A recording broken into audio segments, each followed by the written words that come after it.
this week's drive, we meet a new challenger, see the Rolls-Royce of motor cars, ride a four-wheeled bike, and bid on some very red history. All this and more in this week's Drive.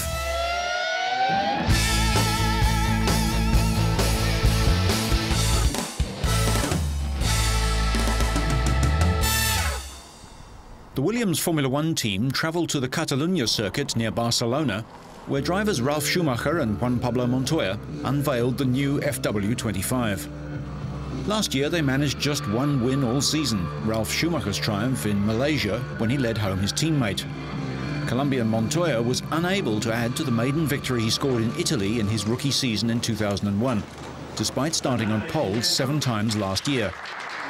What does he think of the team's new car? I gotta say I'm very optimistic about it. I gotta say it looks really good. I think it's gonna, hopefully it doesn't take too much time to get it right, because it's such a new radical concept that I think to find the right setups and everything is gonna take a bit of time. But I gotta say congratulations to everybody in the team. They did a fantastic job. This car is such a big step. Looks fantastic. Last season's Williams challenge was swept aside by Ferrari, who won 15 of the 17 races. Michael Schumacher was victorious 11 times as he sped to his 5th driver's title. How does his younger brother and rival see this season's prospects? Well, it will be a very tough season. I hope that we are closer to Ferrari than last year. I mean, our goal is to have more victories, obviously, and to put them under more pressure. McLaren is a bit difficult to judge yet because they're going to launch their car very late, and we have to wait what that is.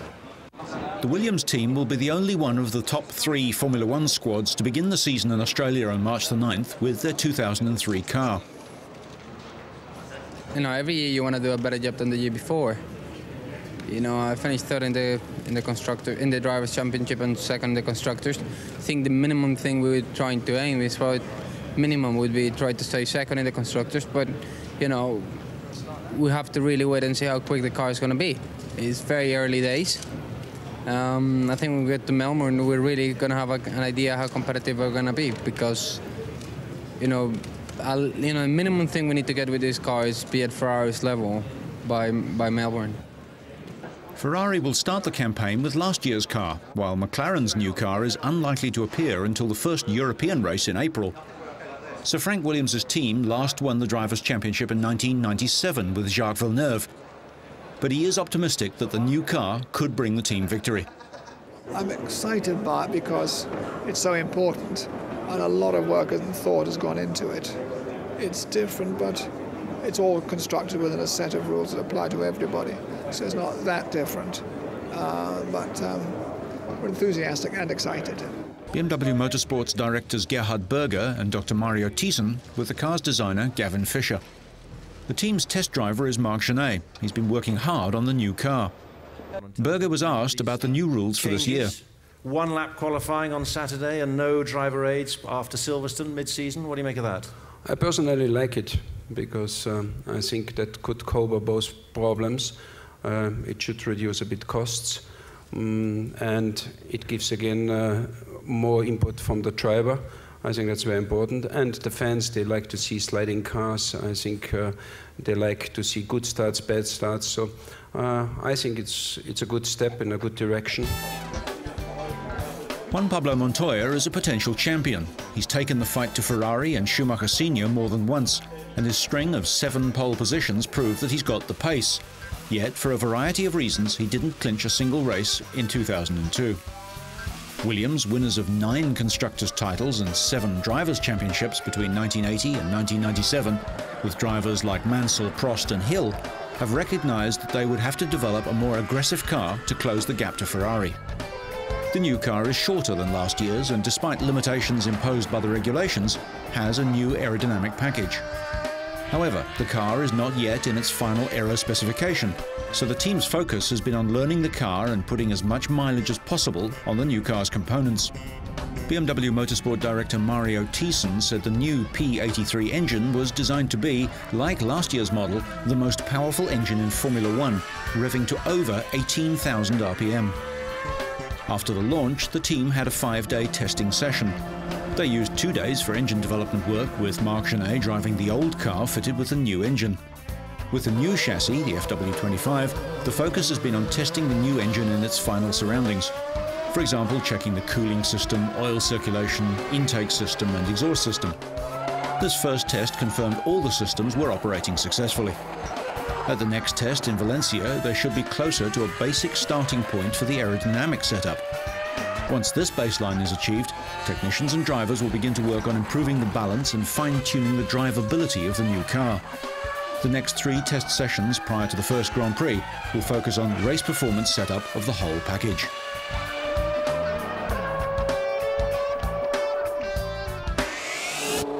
Late last year, a different kind of Formula One test was being run in Beijing, when Minardi driver Alex Yoong returned to the country of his ancestors, bringing along the first ever Formula One cars to be seen in mainland China. The Malaysian-born Yoong, the first ethnic Chinese driver on the Formula One circuit, was in Beijing with fellow driver Christian Albers on a snowy Formula 3 track outside the Chinese capital, promoting the sport. The two gave a few lucky passengers rides in the 2-seater Minardis, made tricky in the snow. I feel very proud, you know. It's a very historical time now, first Formula One car in China, and I'm very proud to be part of that, you know. Growing up in Malaysia, you know, my family always reminded me of being Chinese and how proud it is to have Chinese heritage, you know. Although he's lost his drive with Minardi for 2003, he is retained on a promotional basis and proved a big draw with the locals, who still consider him a native son. Formula One will officially come to China with the Shanghai Grand Prix in 2004. I think that the interest is there in China about Formula One. You know, there's a lot of interest. But obviously not much is known about Formula One from the Chinese people yet. Listen as the car's traction control battles with the snowbound track.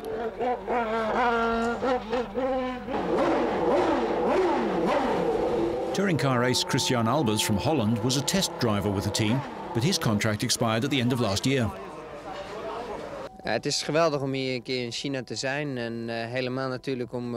It is great to be here in China, and it's great that Chinese people can now see a real Formula One car for the first time.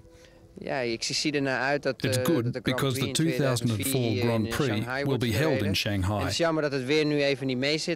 I'm sorry the conditions aren't the greatest, but I'm sure the journalists and guests have had the ride of their lives. He'll return to the DTM class this year, and his countryman Jos Verstappen steps into a Minardi for 2003. A few days later, Minardi's other driver for the forthcoming season, Briton Justin Wilson, was announced. Believe it or not, the newcomer is a massive 6 foot 3 inches, that's over 190 centimetres tall. Wilson, who's 24, was Formula 3000 champion in 2001 and has been trying to find a place in Formula One for over a year. 2 factors counting against him were his lack of a wealthy sponsor and his height. Both problems have been solved to allow the lanky driver to take his place on the grid in Australia in March. Wilson has financed his seat at the team by inviting individual investors to buy a stake in his future success, and he signed a 3-year deal to drive for Minardi after finding his own sponsorship. If he could round up the financial support, team chief Paul Stoddart undertook to provide a car into which he could fit. After his first track session, he was both excited and realistic about the experience. It's obviously the best car you've ever driven. The most power, best brakes, everything is perfect. But after half a day or a day in the car, you get over that feeling and start to look for ways of making it go quicker, and then it will understeer, oversteer, hill handling, underpowered like any other car you'll drive in your career. So it's just much more advanced, and there's certain things that still blow you away. Wilson had tried to fit into the 2002 Minardi for 2 races last year, but he was too tall to meet safety standards. Australian aviation tycoon Stoddart rescued the Italian-based team before the 2001 season and has struggled to keep the team going financially. The team has a deal to use the Ford Cosworth engine, which they hope will help them to improve upon their 9th place last season. The new engine makes about 70 brake horsepower more than last year's Asia-Tech engines. Wilson's business manager is ex-Formula One driver and medical doctor Jonathan Palmer. Intense interest in 99, in 2000, and of course in his championship year 2001. And in Justin I saw a potential champion. Now he proved that in 2001 when he won the championship, and Formula 3000 at international level is no easy championship to win. Of course he's hired, everybody said he'll never make it. I suppose Minardi's almost the patron saint of giving people a break, and that's exactly what we did. We tried to get him in the car in August. He didn't fit this year's car, so we made absolutely certain that he would fit next year's car, and our plans really from August of this year was to have Justin in the car if humanly possible, and I'm just so proud today we're going to do it. I think he will continue in the tradition of Alonso and Webber before him in proving to be a race winner of the future, perhaps a point scorer, and who knows, maybe he could even get a podium for Minardi. Certainly a technical package next year is capable of it. Wilson was the first Briton to win a Formula 3000 world title, but winning in Formula One will be a much taller order.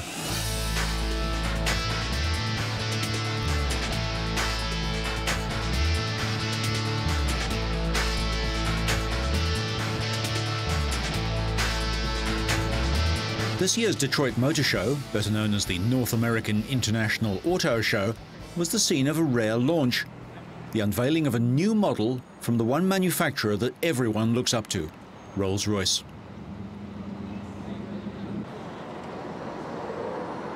Rolls-Royce is probably the most English of all the English car manufacturers, although it's no longer really an English company. It's owned by Germany's BMW, just as its one-time subsidiary, Bentley, is now owned by Volkswagen.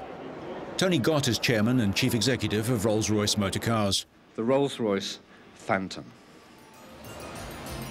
Designers of the all-new car followed the heritage and design principles which have made Rolls-Royce famous over 9 decades. They found inspiration in the Phantom 1 and 2 models of the 1930s, the Silver Cloud of the 1950s, and the Silver Shadow of the 1960s. Features like a long wheelbase, a short front overhang, a deep C-pillar, a long bonnet and an impressive stance were all fundamental design elements and were incorporated into the new Phantom. Quite apart from the famous grille and the iconic Spirit of Ecstasy mascot. This car has been 4.5 years in development. It's completely original. It's based on the founding principles of Henry Royce, which said strive for perfection in everything you do. So literally everything in the motor car has been thought about from the basics, whether it's the wonderful radiator shell, all the way back through the new engine, new chassis, completely new body frame, all of which is brand new and designed to be at the very limits of technology today. The result is a car with cutting-edge engineering technology, unparalleled quality, and the finest in hand-built craftsmanship. The Phantom has a lightweight aluminium space frame body and a style inside and out which is every inch a Rolls-Royce. For over 30 years, Rolls-Royce has used a 6.75-litre V8 engine to provide what the factory would only call adequate power. Now it's a V12 of the same capacity, but a wholly modern unit with fuel injection, twin cams, 48 valves and a host of high-tech features. The company's new factory and head office is at Goodwood in West Sussex, UK. It's just 4.5 years since BMW became the custodians of the Rolls-Royce marque. In July 1998, the Germans committed to launch a new company, a new plant and a new motor car in January 2003, and they delivered. Despite the very modern result, many techniques are developed from the company's famous attention to detail.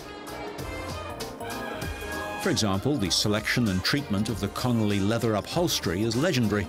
Hides are often bought from Scandinavia and other places where the lack of barbed wire fences mean leather hides free from scars. But they're bought anonymously to avoid having to pay a premium.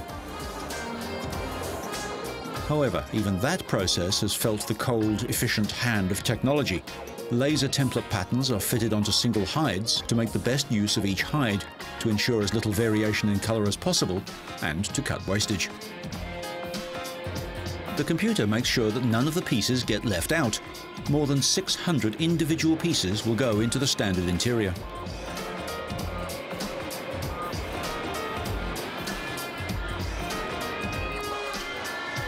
Even the pattern cutting is done by computer. Some aspects of the traditional craftsman have fallen prey to technology, although many tasks are still done as they have been for decades. Just as famous as the legendary leather is the luxurious interior wood trim, handmade from Burr walnut. For years, the Rolls-Royce factory stored mirror images of the veneers used on the dashboards so that they could be replaced with an identical piece if they were damaged. Modern crash and safety requirements mean that the wood is actually a very thin veneer over an impact-absorbing sandwich. But after hours of working by skilled craftsmen, the results are indistinguishable from those achieved without such constraints. In keeping with the Rolls-Royce passion for catering to the customer's every whim, timber trim is available in a variety of woods and colours. The new car is, like most models before it, impressively large. It's 5.8 metres long, 2 metres wide, and despite being mostly aluminium, it weighs 2,485 kilograms, or about 2.5 tons. In other words, with 5 people and their luggage on board, it may exceed the total mass limits of some countries' passenger car driver's licenses. The retro door pattern permits easier access to the rear cabin. Many Rolls-Royces are driven by chauffeurs, but some owners do take the wheel themselves. Thus, the controls are a blend of traditional shining metal and gleaming timber with an inches deep shine, and an ergonomic and logical layout. Many of the high-tech features are kept out of sight until they're needed. Attention to detail extends to specially made umbrellas concealed in each rear door. The rear of the cabin has the luxurious ambiance you'd expect, but little in the way of mobile office facilities. If you can afford a Phantom, you probably no longer need to work to pay for it. The famous emblem can now be electrically hidden to avoid theft when the car is parked. Self-leveling air springs and electronic dampers combine with the long wheelbase and high-profile tyres to give perfect ride and handling. The 20-inch wheels and tyres were specially developed for the Phantom. It's the first car in the world to feature run-flat tyres as standard, which allows the car to run for 100 miles at 50 miles an hour after a puncture. The Phantom will accelerate from 0 to 100 kilometers an hour in 5.7 seconds and on to a limited top speed of 240 kilometers an hour. For the record, maximum power is 338 kilowatts. Sir Henry Royce, mechanic, lived by the doctrine: strive for perfection in everything you do. Take the best that exists and make it better. When it doesn't exist, design it. 70 years after his death, it seems that they still do.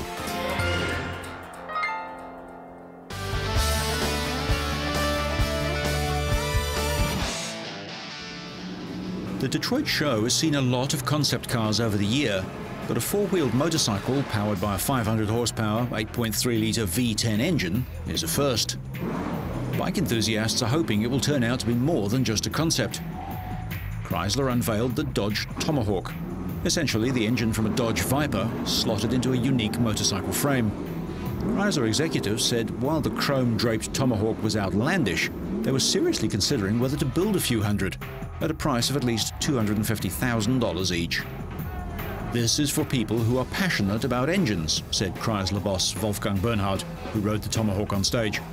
A motorcycle is the most beautiful way to showcase an engine. The Tomahawk can reach 100 kilometers an hour in about 2.5 seconds and has a theoretical top speed of over 400 kilometers an hour. Each pair of wheels is separate and has independent suspension. Bernhard said 4 wheels were necessary to handle the power from the engine. It's 2.6 meters long, has 75 millimeters of ground clearance, weighs 680 kilograms, and holds just 10 liters of fuel. So don't go far from a petrol station and don't let it fall over. A decision on whether to build the Tomahawk for sale will be made in several months.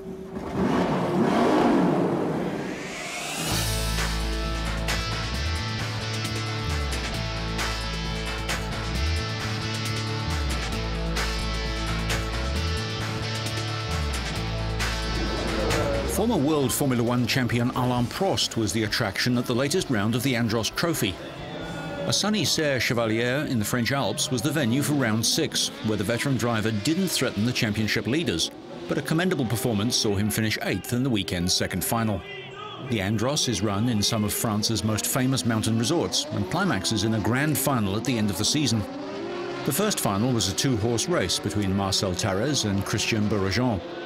Tarrés got his nose in front at the start, but was constantly under pressure from Bourrajean, who battled to find an opening. However, Bourrajean's efforts rebounded on him when he was hit from behind at a bend and failed to finish, leaving Tarrés to claim a victory, which he promptly celebrated with his traditional donut spins.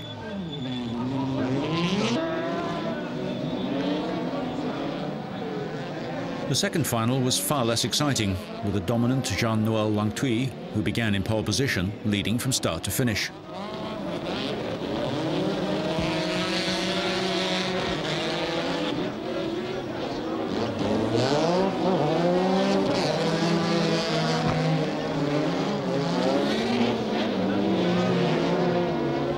His win meant that he kept the pressure on Tarrés at the top of the overall championship standings. Tarrés leads with 742 points, with Langtuy just 28 points behind.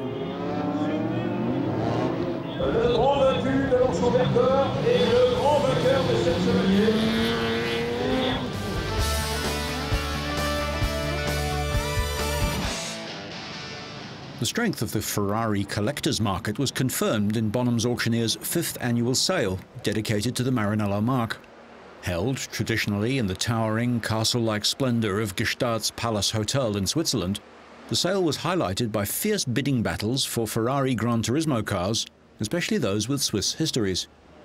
In all, 33 historic Ferraris went under the hammer, recording impressive prices. The hotel ballroom, packed as always with international Ferrari collectors, dealers and enthusiasts, witnessed a fierce bidding battle between a Hong Kong collector by telephone and a Swiss historic racer, both equally intent upon securing a 1964 Ferrari racer. It's gone 10,000 more so far. Much interest was shown in a stunning 14,000 miles from new 275 GTB4 in light blue with original tan leather upholstery.